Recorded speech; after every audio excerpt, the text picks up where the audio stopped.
আপনাদের সাথে আমি অনেকবারই কিন্তু কাইনমাস্টারের বিভিন্ন এডিটিং ট্রিক্স নিয়ে ভিডিও বানিয়েছি।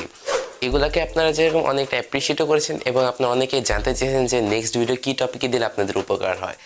সো আমি হঠাৎ চিন্তা করলাম যে কিছুটা নেক্সট লেভেলে কিছু করা যাক আপনাদের সাথে। সো আমি অনেক সময় দেখছিলাম যে নানান ধরনের মুভিতে কালার আইসোলেশন নামক এই জিনিসটাকে ইউজ করে খুবই সিনেম্যাটিক একটা লুক দেওয়া হয়, যেটা কিনা খুবই দেখতে প্রফেশনাল অ্যান্ড সুন্দর লাগে। সো অনেকেরই কিন্তু পিসি নেই এবং এই কাজগুলোকে মূলত পিসি দিয়ে করা হয়, মেইনলি আফটার ইফেক্টস এবং অটোডেস্কের কিছু সফটওয়্যারকে দিয়ে। বাট আজকে আমি আপনাদেরকে কালার আইসোলেশনের মতো কঠিন জিনিসটাকে কাইনমাস্টার দিয়ে করে দেখাবো।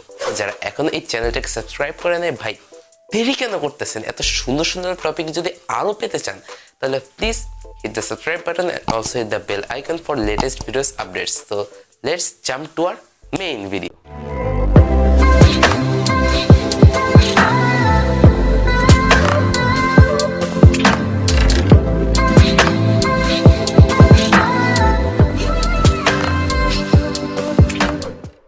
সো এখন আমি আপনাদেরকে বলছি যে ঠিক কী প্রসেস আপনি যে কোনো একটা ভিডিওতে কালার আইসোলেশন করে খুবই সিনেম্যাটিক একটা লুক এনে ফেলতে পারবেন।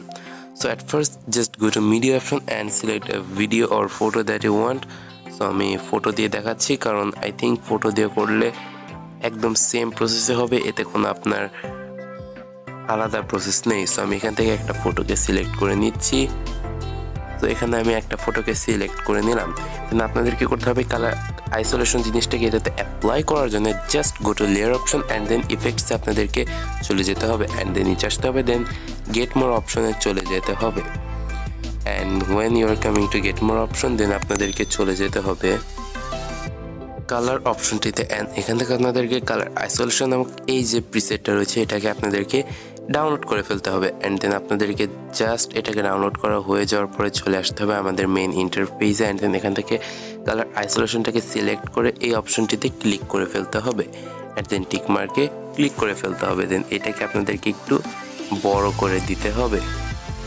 তো এরপর আপনাদেরকে সেটিংসে যেতে হবে অ্যান্ড দেন এখান থেকে এই কালার আইকনটিতে ক্লিক করে আপনি নিজের যে কালারটাকে আইসোলেট করতে চান সেই কালারটাকে সিলেক্ট করতে হবে। সো আমি এই কালারটাকে সিলেক্ট করে নিয়েছি অ্যান্ড দেন এটা ইন্টেন্সিটিটা আমি অ্যারাউন্ড 80 বা 75 আশেপাশে রাখলাম।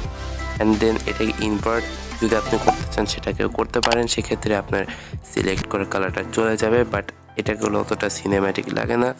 সো আমি ঠিক এইভাবে একদম যেমনটা আপনাদেরকে আমি বুঝিয়েছিলাম ঠিক সেভাবে আমি এটাকে কালার আইসোলেট করে ফেললাম। সো দেন এই যে ভিডিওটা রয়েছে সেটাকে যদি আপনি এক্সপোর্ট করতে চান তাহলে উপরে এই আইকনটিতে ক্লিক করে রেজুলেশন অ্যান্ড ফ্রেম রেটটাকে হাই করে দিয়ে বিট রেটটাকে হাই করে দিয়ে এক্সপোর্ট অপশনটিতে ক্লিক করে এক্সপোর্ট করে ফেলুন। Okay, so that was today's video. আজকের এই ভিডিওটা যদি ভালো লেগে থাকে তাহলে এই ভিডিওতে অবশ্যই একটি লাইক দিতে ভুলবেন এবং আমাদের চ্যানেলটাকে অবশ্যই সাবস্ক্রাইব করে বেল আইকনটা অন করে রাখবেন আমাদের লেটেস্ট ভিডিওর নোটিফিকেশনসগুলোকে খুব সহজে পাওয়ার জন্য। এবং আপনি নেক্সট ভিডিও কী টপিকে জানতে চান সেটা যদি জানাতেই চান তাহলে প্লিজ কমেন্ট বক্সে জানিয়ে ফেলুন। এবং যারা কিনা এখন আমাদের ফেসবুক পেজে লাইক দেননি তারা ভাই প্লিজ লাইক দিয়ে ফলো করে ফেলুন। আজকে এই পর্যন্ত আমি বিদায় নিচ্ছি। আসসালামু আলাইকুম।